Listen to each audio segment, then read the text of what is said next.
आज हम आप सभी के साथ में पालक की ऐसी दो नई रेसिपी बनाने वाली हूँ जो बनाने में बिल्कुल भी आसान हो और ये खाने में बहुत ही मज़ेदार लगे।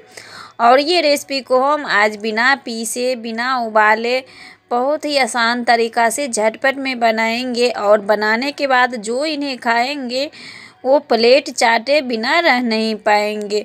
तो फटाफट से चलिए इस रेसिपी को बना करके तैयार करती हूँ। मैं भारती कुमारी, हमारे चैनल मिथिला भारती किचन में आप सभी का स्वागत है। तो सबसे पहले हमने यहाँ पर एक मुट्ठी पालक खरीद कर लाए हैं। आधा केजी करीब एक मुट्ठी में रहते हैं। और पालक को अच्छे से बीन कर और इनको हम अच्छे से वॉश कर लिए हैं। और वॉश करने के बाद इनको हम मोटे टुकड़ों में 1 इंच के टुकड़ा में काट लिए हैं। और यहाँ पर हम 2 मीडियम साइज़ के आलू को इस तरीके से छील करके काट लिए हैं। और थोड़ी सी पालक की पत्ती को हम यहाँ पर बारीकी से काट लिए हैं। बस 2 से 3 गांठें लेना है। और इसमें हम डाल दिए हैं ढेर सारे हरी मिर्च एकदम लच्छे में काट करके और थोड़ी सी धनिया पत्ती। 1 मीडियम साइज़ के आलू को हम इस तरह से पतले स्लाइस में छोटे छोटे स्लाइस में काट कर लिए हैं। उसके बाद हमने यहाँ पर डाल दिए हैं 1 बड़े साइज़ के प्याज को, उनको भी हम लच्छे में ही काट कर लिए हैं और पतले स्लाइस में। उसके बाद डाल दिए हैं स्वाद अनुसार नमक। नमक डालने के बाद यहाँ पर मैं ऐड कर दूँगी कलर के लिए हल्दी पाउडर। तो सबसे पहले हमने यहाँ पर 1 छोटी चम्मच हल्दी पाउडर ऐड कर दिए हैं और 1 चम्मच डाल दिए हैं यहाँ पर हमने मीट मसाला। आप चिकन मसाला, किचन किंग मसाला, कोई भी मसाला ऐड कर सकते हैं। उसके बाद डाल दिए हैं आधी चम्मच लाल मिर्च पाउडर, 1 चम्मच डाल दिए हैं मरीच और जीरा का पाउडर, 1 चम्मच करीब डाल दिए हैं गुनगुना तेल। और तेल डालने के बाद डाल दिए हैं यहाँ पर बेसन। तो बेसन आप सब्जियों के मेजरमेंट से डालिएगा। तो सबसे पहले थोड़ी सी डालकर उनको मिक्स करते जाइएगा, उसके बाद बेसन डालिएगा। तो इससे ज़्यादा बेसन नहीं पड़ेंगे, नहीं तो खाली बेसन के स्वाद आएंगे। उसके बाद इनमें हम डाल दिए हैं थोड़ी सी कलर के लिए काश्मीरी लाल मिर्च पाउडर, आप स्किप भी कर सकते हैं। और इनको हम अच्छे से मिक्स कर लेंगे। तो बेसन हम बीच में थोड़ी सी और डाले थे, तो आप मिक्स करते जाइएगा और बेसन डालते जाइएगा। अपने आप ये पता चल जाएंगे कि ये अच्छे से मिक्स हो गए हैं। जब सारी चीज़ अच्छे से मिक्स हो जाएंगे तो एक दूसरे में सारी चीज़ चिपक जाएंगे। तो इस तरह से मिक्स कर लेना है। और फटाफट से मिक्स करने के बाद चलते हैं गैस की तरफ। तो दोस्तों यहाँ पर हमने पहले ही तेल गर्म होने के लिए रख दिए थे। तो तेल अच्छे से गर्म हो गए हैं। और तेल जब अच्छे से गर्म हो जाएंगे उनके बाद हम आंच को मीडियम करेंगे और मीडियम आंच पर एकदम छोटे छोटे पीसेस बनाकर डालते जाएंगे। इनको कोई शेप में नहीं देना है, बस इन्हें हाथ में लेना है और इनको देते जाना है। जब ये इस तरह से डले रहेंगे तो ये कुरकुरे ज़्यादा होंगे। अगर आप कोई शेप बना देंगे तो वो उतना कुरकुरा नहीं रहते हैं और इस तरह से टेढ़ा मेढ़ा शेप रहते हैं तो ये बहुत ही क्रिस्पी कुरकुरा बनते हैं। तो इसी तरीके से हम इनको डाल दिए हैं एक बार में जितना हो सके उस हिसाब से। और इनको हम एक तरफ से पकने के बाद दूसरी तरफ पलट दिए हैं और दोनों तरफ से इनको हम अच्छे से गोल्डन ब्राउन होने तक, क्रिस्पी होने तक फ्राई कर लेंगे। तो यहाँ पर आप देख सकते हैं एकदम लाजवाब के आलू और पालक प्याज की पकौड़ा बनकर हो गए हैं तैयार। तो इसी तरीके से सारे मिक्सचर को फ्राई कर लेना है। ये पकौड़ा बहुत ही लाजवाब लगते हैं खाने में। तो यहाँ पर आपको अगर पालक नहीं है या पसंद नहीं है तो पालक को आप स्किप भी कर सकते हैं, सिर्फ आलू प्याज से भी बना सकते हैं। अगर आलू प्याज पसंद नहीं है तो सिर्फ पालक से भी आप ये बना सकते हैं। या पालक की जगह पर आपके घर में कोई भी साग या पत्ती वाली सब्जी हो तो उससे भी बना सकते हैं। तो जब घर में कुछ एक ही सब्जियां हो और उस समय पर आपको नाश्ता भी बनाना पड़े और लंच भी बनाना पड़े तो आप इस ट्रिक से दोनों चीज़ बना करके तैयार कर सकते हैं। तो दोस्तों आप लोगों को हमारी ये नाश्ता की रेसिपी कैसी लगी कमेंट में हमें ज़रूर बताइए। और आप इस तरह से इन्हें क्रश करेंगे तो ये बहुत ही आसानी से क्रश हो जाएंगे, क्योंकि ये पकौड़ा बहुत ही क्रिस्पी करारे एकदम क्रिस्पीदार बने हैं। तो आप इन्हें चटनी के साथ में खाएं या हरी मिर्च के साथ में खाएं या प्याज के साथ में खाएं, किसी के भी साथ में ये पकौड़ा बहुत ही लाजवाब लगेंगे। आप ग्रीन चटनी, धनिया पत्ती की चटनी के साथ में भी इस पकौड़ों को खा सकते हैं। तो दोस्तों लाजवाब के नाश्ता बनकर हो गए हैं तैयार। तो चलिए चलते हैं आगे की रेसिपी बना करके तैयार करती हूँ। तो तब तक सभी लोग नाश्ता करेंगे, तब तक फटाफट में लंच का भी तैयारी हो जाएंगे।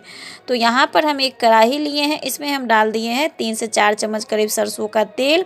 और तेल को गर्म होने के बाद डाल दिए हैं जो आलू हमने काट करके रखे थे उनको, और आलू को अच्छे से इसमें मीडियम आंच पर फ्राई होने देंगे। तो इस तरह से बीच बीच में इनको हम चलाते रहेंगे ताकि दोनों तरफ से, तीनों चारों तरफ से ये अच्छे से फ्राई हो जाए। तो इसी तरीके से आलू को 3 से 4 मिनट तक फ्राई कर लेना है। 3 से 4 मिनट में ही मीडियम आंच पर ये अच्छे से फ्राई हो जाते हैं। आलू जब फ्राई हो जाएंगे तो आलू को हम निकाल लेंगे इसमें, और हम थोड़ी सी तेल डालेंगे। तो जैसे हम बताए थे ना आपको कि आज की जो सब्ज़ी है वो हम बिना उबाले, बिना पीसे इतने लाजवाब के बनाएंगे कि खाने वाले प्लेट उंगलियां सभी चाट कर खाएंगे, और आप इस रेसिपी को देखकर बिन बनाए रह नहीं पाएंगे। तो चलिए इनको भी फटाफट से बना करके तैयार करती हूँ। तो सबसे पहले हमने तेल में डाल दिए हैं थोड़ी सी जीरा, और जीरा को चटकने के बाद डाल दिए हैं 2 मीडियम साइज के बारीक कटे हुए प्याज। प्याज को हल्का सा गुलाबी होने के बाद डाल दिए हैं कूटी हुई अदरक, लहसुन, और यहाँ पर डाल दिए हैं 2 हरी मिर्च इस तरह से काट करके, और इन सारे चीज़ को अच्छे से गोल्डन ब्राउन होने तक भून लेंगे। जब ये अच्छे से भुना जाएंगे तो इसमें हम डाल देंगे टमाटर, और टमाटर को हल्का सा गलने तक पकने देंगे। उसके बाद इसमें हम मसाले ऐड कर दूंगी। तो यहाँ पर सबसे पहले हम डाल दिए हैं कलर के हिसाब से हल्दी पाउडर, 1 चम्मच धनिया पाउडर, आधी चम्मच लाल मिर्च पाउडर, तीखा आप अपने हिसाब से कम ज़्यादा कर सकते हैं। और यहाँ पर 1 चम्मच डाल दिए हैं मरीच जीरा का पाउडर, 1 चम्मच डाल दिए हैं मीट मसाला, और यहाँ पर थोड़ी सी कश्मीरी लाल मिर्च पाउडर डाल दिए हैं। अब स्वाद अनुसार नमक ऐड कर देंगे, और इन सारी चीज़ को हम अच्छे से पकने देंगे। 3 से 4 मिनट तक इन मसालों को हम अच्छे से भून लेंगे। तो स्वाद अनुसार नमक डाल दिए हैं। नमक भी आप अपने टेस्ट के हिसाब से डाल सकते हैं, कम ज़्यादा जिस हिसाब से आप खाते हैं। तो यहाँ पर हम स्वाद अनुसार नमक डालने के बाद थोड़ी सी पानी डाल दिए हैं। पानी डालने से मसाले अच्छे से पकते हैं, और इनको हम एकदम मीडियम आंच करके मसाले को अच्छे से भून लेंगे। तो थोड़ी सी कसूरी मेथी भी यहीं पर हम डाल दिए हैं। यहीं पर कसूरी मेथी डालने से इनमें टेस्ट बहुत ही अच्छा आते हैं। लास्ट में जब डाले जाते हैं तो उससे अच्छा टेस्ट नहीं आते हैं, लेकिन जब सब्जी में अच्छे से पकते हैं कसूरी मेथी तो उनका फ्लेवर खुल करके बाहर आते हैं। तो यहाँ पर हम कसूरी मेथी डालने के बाद मसाले को अच्छे से चला लिए हैं, और इस तरह से चलाते हुए मसाले को 3 से 4 मिनट तक भून लेना है। 3 से 4 मिनट जब मसाले अच्छे से भून जाएंगे उसके बाद इसमें हम ऐड कर दूंगी फ्राई किए हुए आलू, और आलू डालने के बाद यहाँ पर हम आधी नींबू का रस निचोड़ देती हूँ। इससे क्या होता है, नींबू के रस निचोड़ने से पालक में एक अलग ही खराश रहते हैं जो खाने के बाद में जीभ में अलग सी लगती है, तो वो नींबू डालने से ख़त्म हो जाते हैं। अगर आपको पसंद है तो आप नहीं डालें, अगर नहीं पसंद है तो आप नींबू डाल देंगे, तो वो जो जीभ में अलग सी लगती हैं वो आपको नहीं लगेंगे। और यहाँ पर हम थोड़ी सी गरम मसाला ऐड कर दिए हैं, आधा चम्मच करीब। अब इन सारे चीज़ को हम अच्छे से मिक्स कर लेंगे। तो आज की जो हम सब्ज़ी बना रहे हैं बिना एक बूंद पानी डाले इतने लाजवाब की सब्ज़ी बनेंगे कि ये सब्ज़ी आपको रेस्टोरेंट, ढाबा में भी ढूंढने पर नहीं मिलेंगे। तो यहाँ पर सारे चीज़ को अच्छे से मिक्स कर लेना है, और ये सब्ज़ी देखने में भी बहुत ही लाजवाब बनेंगे, और ये सब्ज़ी जितना टेस्टी होंगे उतना ये हेल्दी भी होंगे। तो सारे चीज़ को हम अच्छे से मिक्स कर लेंगे। आँच को यहाँ पर मीडियम से हल्का सा लो रखना है, पूरा धीमा भी नहीं रखना है, और इस तरह से आँच करके इनको हम पकने देंगे। अगर आँच तेज़ रहेंगे तो ये अच्छे से नहीं पकेंगे, और जो सब्ज़ी हम बना रहे हैं उनका असली टेस्ट आपको नहीं मिलेंगे। तो इस तरह से आँच रखेंगे तो हल्का हल्का सा पानी रिलीज होंगे, और इससे ही सब्ज़ी अच्छे से पक जाएंगे। तो मसाले भूनने में ही टाइम लगते हैं, पालक डालने के बाद सब्ज़ी जल्दी ही कुक हो जाते हैं। तो ये देखिए बस 1 से 1.5 मिनट में ही पालक अच्छे से कुक हो गए हैं, और इनको हम फिर से ढक करके और 3 से 4 मिनट ही बस पकने देंगे। इतने में ही सब्ज़ी अच्छे से बनकर तैयार हो जाएंगे। तो ये देखिए सारे चीज़ अच्छे से पक गए हैं 3 से 4 मिनट में ही, और बिना एक बूंद पानी डाले ही सब्ज़ी हमारा बन कर के तैयार हो गए हैं। थोड़ी सी हम यहाँ पर धनिया पत्ती ऐड कर दिए हैं, और ये देखिए सारे डंठल वगैरह भी अच्छे से पक गए हैं। तो अब हम आँच को धीमा करके हम 1 से 1.5 मिनट के लिए छोड़ देंगे। बिल्कुल ही धीमा रखना है, और धीमा आंच पर 1 से 1.5 मिनट के लिए छोड़ दिए थे। तो ये देखिए जितना भी पानी एक्स्ट्रा थे वो भी अच्छे से सूख गए हैं। तो दोस्तों जैसा कि हम आप लोगों को बताए थे कि बिना उबाले बिना पीसे ऐसी लाजवाब की सब्जी बनाएंगे कि उंगलियां क्या प्लेट भी चाट करके खाएंगे और देखते ही आप बिन बनाए रह नहीं पाएंगे। ये मैं दावे के साथ में कहती हूँ कि आप ज़रूर से इन सब्जी को बनाएंगे।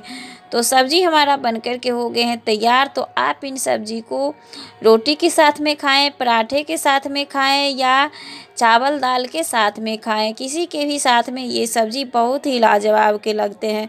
तो ये सब्जी तो हम लंच में बनाए हैं, चावल दाल के साथ में खाएंगे। आप लोग डिनर में भी बना सकते हैं, मॉर्निंग में भी बना सकते हैं, पराठे के साथ में अगर आप रोटी ब्रेकफास्ट में खाते हैं तो साथ में खा सकते हैं, या आप जब चाहे तब आप इस सब्जी को खा सकते हैं। तो दोस्तों आप लोगों को हमारी ये पालक की 2 नई रेसिपी कैसी लगी कमेंट में हमें ज़रूर बताइए। रेसिपी अच्छी लगी हो तो वीडियो को लाइक शेयर चैनल को सब्सक्राइब करें।